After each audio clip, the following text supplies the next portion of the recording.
सभी दर्शकों को नमस्कार। मैं हूं BL यादव और आप देख रहे हैं YouTube चैनल गुरुजी JNV। जैसा कि आपको स्क्रीन पर दिखाई दे रहा है, दिन जल्दी जल्दी ढलता है कविता आज हम पढ़ने वाले हैं।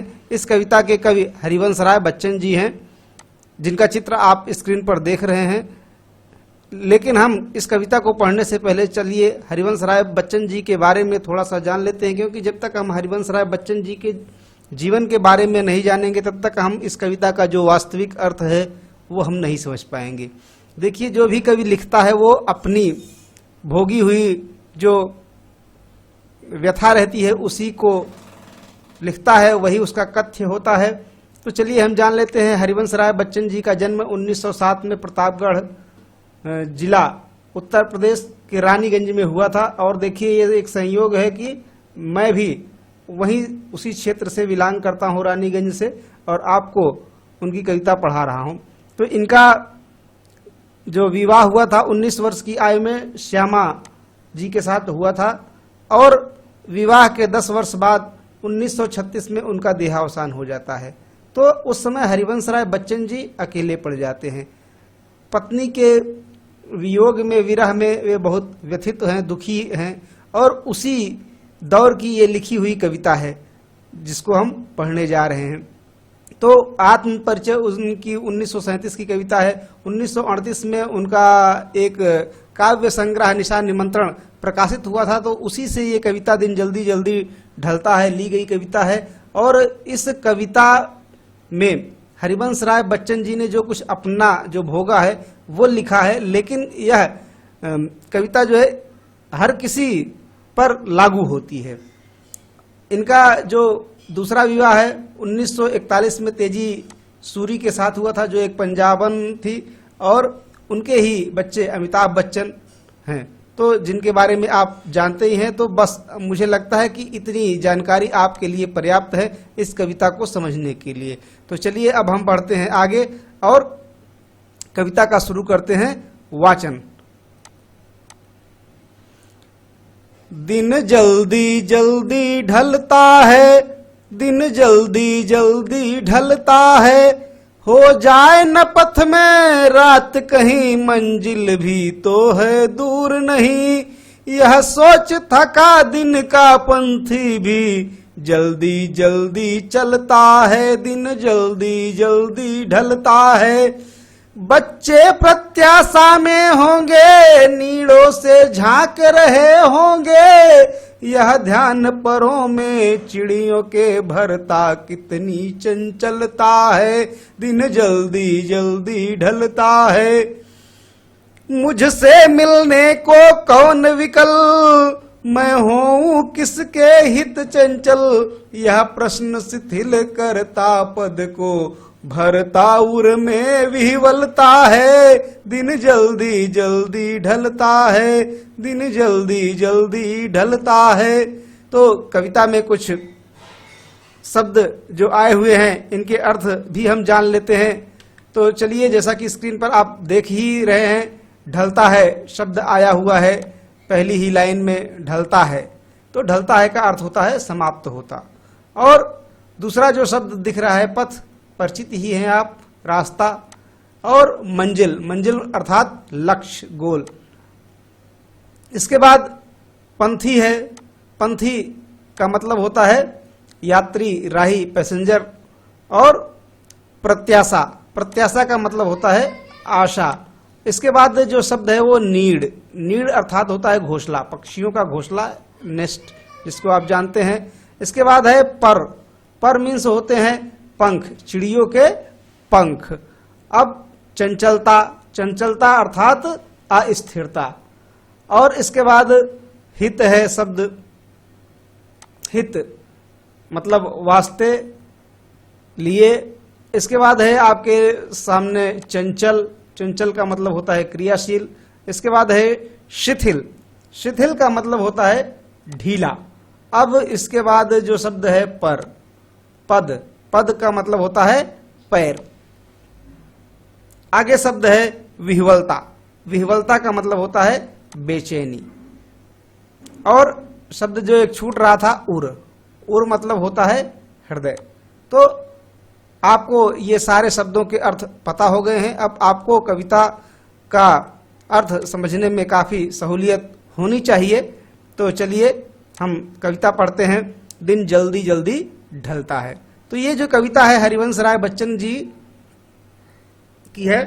इसमें बच्चन साहब जो बता रहे हैं कि देखिए, कोई भी व्यक्ति जो काम करता है, कहीं पर जाता है, चाहे वो ऑफिस जाए, चाहे मेहनत मजदूरी का काम करे, जो भी हो, लेकिन वो शाम के समय वहां से घर जरूर जाता है। तो ये इसका अभिधात्मक अर्थ है, सीधा सीधा अर्थ है। चाहे कोई रिक्शा चलाने वाला हो, चाहे कोई फावड़ा चलाकर मजदूरी करने वाला व्यक्ति हो, जो भी लोग हैं वे शाम के समय अपने अपने घर जरूर जाते हैं। तो उन्हीं को संबोधित करते हुए पहले ये कविता उन्होंने लिखी है, जो सीधा सीधा इसका अभिधात्मक अर्थ है। जबकि लक्ष्य जीवन का जो होता है वो कुछ और भी होता है। आप ने भी कुछ अपने जीवन का लक्ष्य बनाया होगा। हर कोई अपने जीवन का कुछ न कुछ लक्ष्य बनाकर रखता है और वो चाहता है जब मंजिल के करीब होता है तो जल्दी से जल्दी वो अपने लक्ष्य को प्राप्त कर ले। क्योंकि जो जीवन है इसका कोई भरोसा नहीं होता है। जब कब जीवन में अंधेरा हो जाए, रात हो जाए, इसका कोई भरोसा नहीं होता है। इसलिए काम को जितनी शीघ्रता हो सके उतनी शीघ्रता से हर कोई करना चाहता है। तो कवि कह रहे हैं कि दिन जल्दी जल्दी ढलता है, मतलब शाम हो रही है, दिन ढल रहा है, सूर्यास्त हो रहा है और बड़ी शीघ्रता से हो रहा है।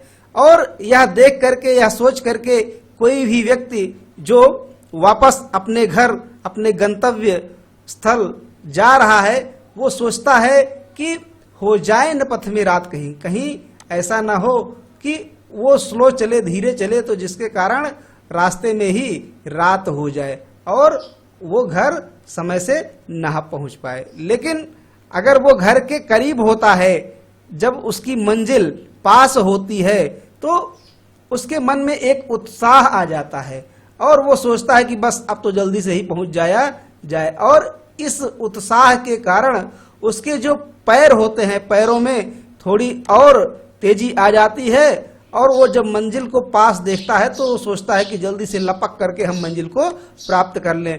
और वो कितना भी थका होता है आदमी, फिर भी वो जो है जल्दी जल्दी कदम बढ़ाता है ताकि वो जल्दी से जल्दी अपने घर पहुंच जाए। लेकिन जो समय है वो चाहे धीमे चले चाहे तेज चले, इससे समय पर कोई फर्क नहीं पड़ता। समय तो सबके लिए समान है और वो समय जो है अपने गति से निर्बाध रूप से चलता रहता है। तो ये जो कविता है बहुत ही सरल शब्दों में लिखी गई कविता है और इसमें अगर आप देखें तो जल्दी जल्दी शब्द की पुनरुक्ति हो रही है। तो पुनरुक्ति प्रकाश अलंकार है और इसमें इन्होंने समय की बात कही है कि समय जो है वो किसी का इंतजार नहीं करता है। इसलिए व्यक्ति को स्वयं अपने लक्ष्य को प्राप्त करने के लिए जल्दी जल्दी कदम बढ़ाने चाहिए। तो चलिए अब हम इसके बारे में कुछ और भी जान लेते हैं।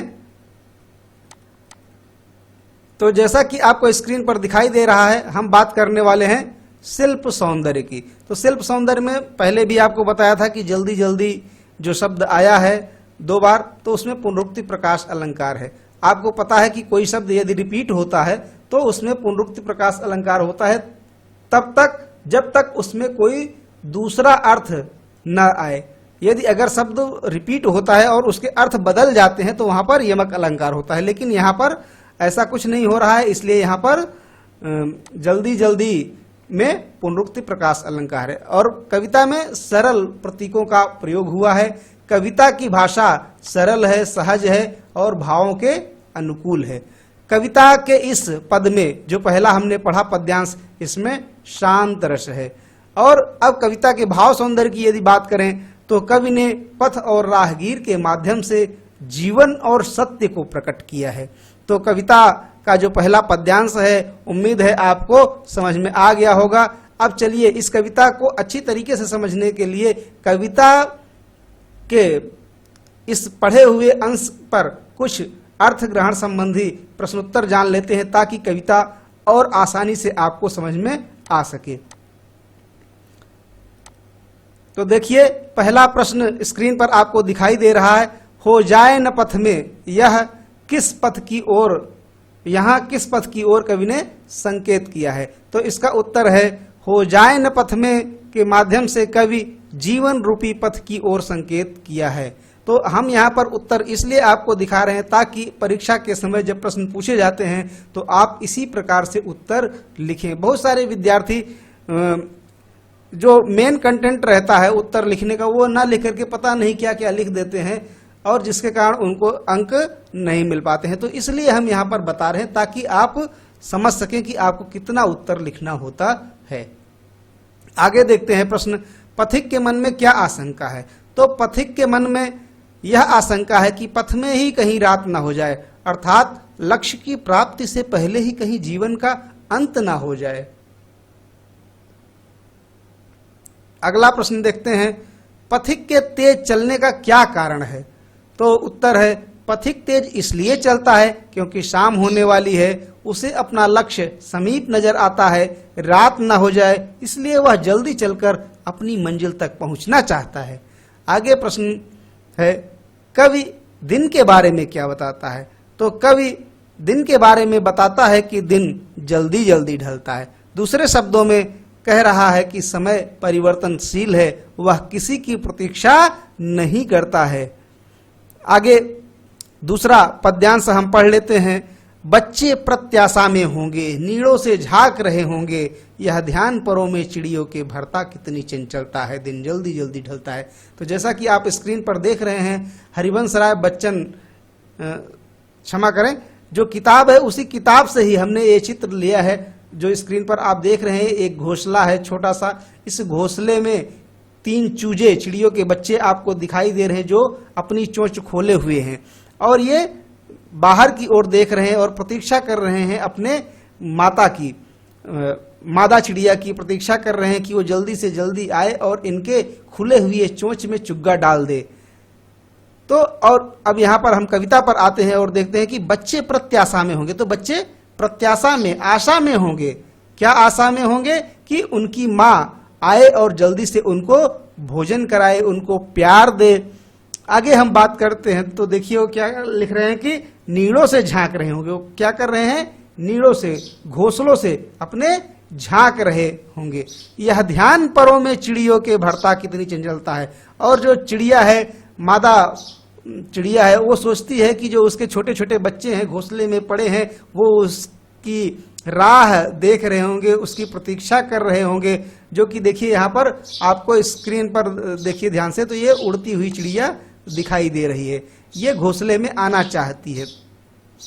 तो ये जो चिड़िया है ये क्या सोच रही है कि उसके बच्चे भूखे होंगे, इसलिए वो जल्दी से जल्दी अपने पंख और तेजी से चलाना प्रारंभ कर देती है ताकि जल्दी से जल्दी वो अपने बच्चों के पास पहुंच सके, अपने बच्चों को भोजन करा सके, अपने बच्चों को प्यार दे सके, स्नेह दे सके। तो यहाँ पर जो चिड़िया है, चिड़िया का मातृ प्रेम यहाँ पर प्रकट हुआ है। देखिए जो वात्सल्य है, प्रेम है, ये जो है चाहे जो भी हो, सृष्टि के जो भी प्राणी हैं हर किसी में होता है, सभी को अपने अपने बच्चों से प्रेम होता है। तो यहाँ पर चिड़िया का वात्सल्य प्रकट हुआ है। लेकिन अब जो आखिरी पंक्ति है इसमें कह रहे हैं कि दिन जल्दी जल्दी ढलता है। जो दिन है वो तो अपनी निर्बाध गति से वो चल रहा है, समय रुकने वाला नहीं है, समय किसी की प्रतीक्षा नहीं करता है। इस बात को हमेशा हमें सदैव ध्यान में रखना चाहिए।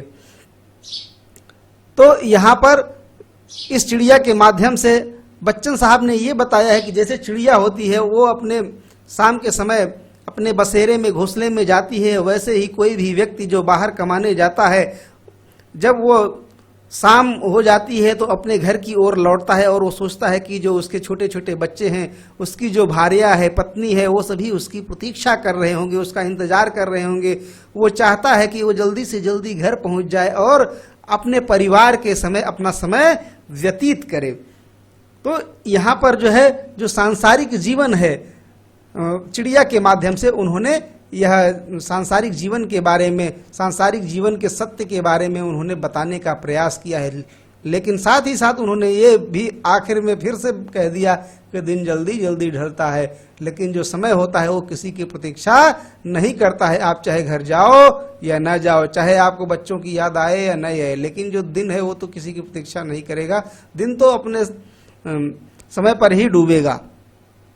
अब बढ़ते हैं आगे और अब हम जान लेते हैं ये जो पद्यांश हमने पढ़ा है, इस पद्यांश के शिल्प सौंदर्य भाव सौंदर्य के संदर्भ में कुछ प्रश्न। तो शिल्प सौंदर्य देख लीजिए, फिर से वही बातें हैं। भाषा अत्यंत सरल है, शब्द चयन उपयुक्त हैं, पद में शांत रस है, कवि ने घोंसले का दृश्य बिंब प्रस्तुत किया है। और भाव सौंदर्य की बात करें तो काव्यांश में यह सत्य प्रकट हुआ है कि वात्सल्य भाव सभी प्राणियों में पाया जाता है, चाहे वो चिड़िया हो, चाहे मनुष्य हो, चाहे कोई भी जानवर हो।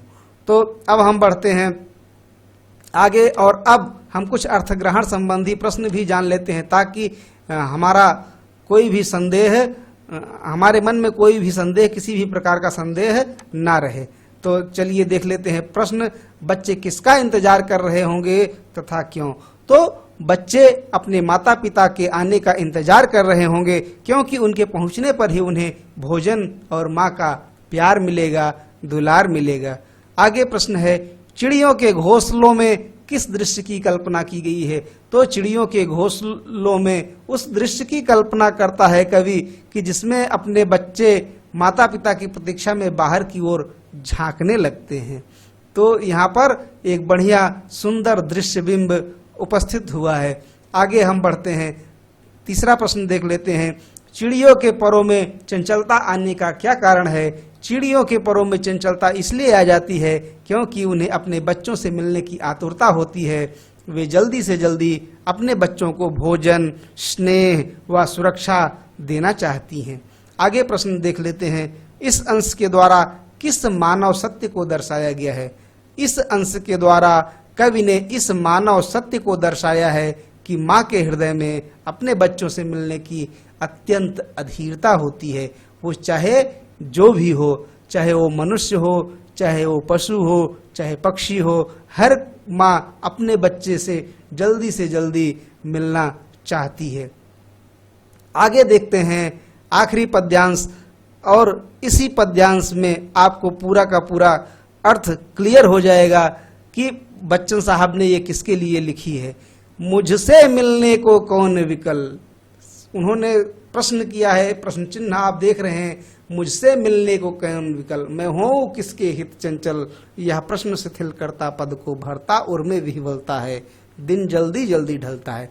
वो कह रहे हैं कि मैं किसके लिए घर जाऊं, मेरी तो पत्नी ही नहीं है, मेरा तो कोई इंतजार ही नहीं कर रहा है, मैं किसके लिए जाऊं, मैं किसके लिए आकुल हो जाऊं, कौन मेरी बाट जो हो रहा है, कौन मेरी प्रतीक्षा कर रहा है। क्यों? क्योंकि वे अकेले हैं, वो विरह वेदना में हैं। इसलिए वो कह रहे हैं कि जब वो शाम के समय वो घर जाना चाहते हैं या कभी घर जाना चाहता है, तो उसके प्रश्न, उसके मन में जो उठने वाले प्रश्न हैं, उसके कदमों को और शिथिल कर देते हैं और धीमे कर देते हैं, और उसके हृदय में एक अत्यंत पीड़ा उठ जाती है और उसका हृदय व्याकुल हो जाता है। वह पुनः अपनी पत्नी को याद करने लगता है। तो ये जो है हरिवंश राय बच्चन जी ने अपने ऊपर लिखा है, लेकिन यह हर किसी पर लागू होता है, हर उस इंसान पर लागू होता है जो अपने घर, जो जिसकी घरनी नहीं है। कहा भी गया है, बिन घरनी घर भूतन का डेरा। तो बिना पत्नी के कोई परिवार नहीं होता है, और बिना परिवार के व्यक्ति, कोई भी व्यक्ति जो एक वयस्क व्यक्ति होता है वो घर नहीं जाता है। इसीलिए हमारे यहाँ देखिए समाज में भी कहते हैं, जो कोई व्यक्ति रहता है और बड़ी देर और से आने की आदत रहती है तो उसे कहते हैं कि इसकी जल्दी से जल्दी शादी कर दो, इसके पैर में कुछ बेड़ियाँ इत्यादि डल जाएं, ताकि ये जो है जल्दी से जल्दी घर आ जाया करे। तो इस सब इसको आप समझ गए होंगे। तो यहाँ पर कवि कह रहा है कि मेरा कोई इंतजार करने वाला नहीं है, इसलिए मैं किसके लिए इतना अधीर होकर के जल्दी से जल्दी घर जाऊं, अर्थात मेरा इंतजार करने वाला कोई नहीं है। इसके कारण कवि के जो पैर हैं, जो कदम हैं, पद हैं वे शिथिल हो जाते हैं, लेकिन उसके जो हृदय में उर में एक व्याकुलता उत्पन्न होती है और वो सोचता है कि उसका जो जीवन है यह उद्देश्यहीन है, सारहीन है। लेकिन जो समय है, समय, अब यहाँ पर फिर आखिरी बात जो लिख रहे हैं कि जो समय है वो तो बीत ही रहा है, जीवन तो बीत रहा है, उसमें जो समय है वो तो कम हो ही रहा है धीरे धीरे, उसमें कोई बढ़ोतरी नहीं होने वाली है, चाहे उसको आप अकेले जियो चाहे जिसके साथ जियो। तो वही बात ये कवि यहाँ पर कह रहा है कि दिन जल्दी जल्दी ढलता है, समय अपनी गति से निर्बाध रूप से व्यतीत हो रहा है, आगे बढ़ रहा है। तो चलिए अब हम आगे बढ़ते हैं और अब इस कविता का जो काव्यांश का ये जो आखिरी वाला भाग है इसका हम शिल्प सौंदर्य और भाव सौंदर्य भी जान लेते हैं।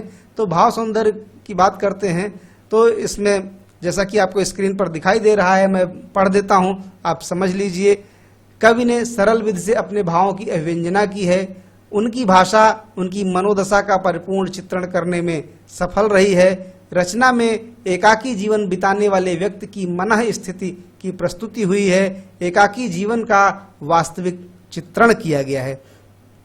अब बढ़ते हैं आगे और अब इस पर आधारित कुछ प्रश्न जान लेते हैं। तो कवि के मन में कौन से प्रश्न उठते हैं? कवि के मन में प्रश्न उठते हैं कि उससे मिलने के लिए भला कौन उत्कंठित होकर प्रतीक्षा कर रहा होगा और वह किसके लिए आकुल होकर तेजी से घर पहुंचे, अर्थात उसकी कोई प्रतीक्षा नहीं कर रहा है। आगे देखिए दूसरा प्रश्न, कवि की व्याकुलता का क्या कारण है? तो कवि के हृदय में व्याकुलता का कारण यह है कि उसकी प्रतीक्षा में आकुल रहने वाला कोई नहीं है, इसीलिए कवि का हृदय व्याकुल हो रहा है। आगे प्रश्न देखते हैं, कवि के कदम शिथिल क्यों हो जाते हैं? कवि के कदम शिथिल इसलिए हो जाते हैं क्योंकि उसकी प्रतीक्षा करने वाला कोई नहीं है। आगे देखते हैं, मैं हूं किसके हित चंचल का भाव स्पष्ट कीजिए। तो मैं हूं किसके हित चंचल का भाव यह है कि कवि अपनी पत्नी के संसार से चले जाने पर एकाकी जीवन बिता रहा है, इसलिए उसके मन में घर जल्दी पहुंचने का कोई उत्साह, कोई उमंग नहीं है। आगे अगला प्रश्न देख लेते हैं, दिन जल्दी जल्दी ढलता है कि आवृत्ति से कविता की किस विशेषता का पता चलता है? तो दिन जल्दी जल्दी ढलता है कि आवृत्ति से कविता की इस विशेषता का पता चलता है कि वह समय के अबाध गति से व्यतीत होने के सत्य को प्रकट कर रही है। दिन के ढलने पर सभी अपने अपने घरों को लौटने की आतुरता में होते हैं। इसी आतुरता को अभिव्यक्त करने के लिए कवि ने इस पंक्ति को बार बार दोहराया है। तो कविता आपको कैसी लगी कमेंट करके जरूर बताइएगा और एक लाइक तो जरूर कर दीजिए, अपने मित्रों में शेयर कीजिए और अगर आपने अभी तक चैनल को सब्सक्राइब नहीं किया है तो कृपया चैनल को सब्सक्राइब अवश्य कर लें ताकि हम आपके लिए ऐसी ही वीडियो लेकर के आते रहें। बहुत बहुत धन्यवाद। जय हिंद, जय भारत।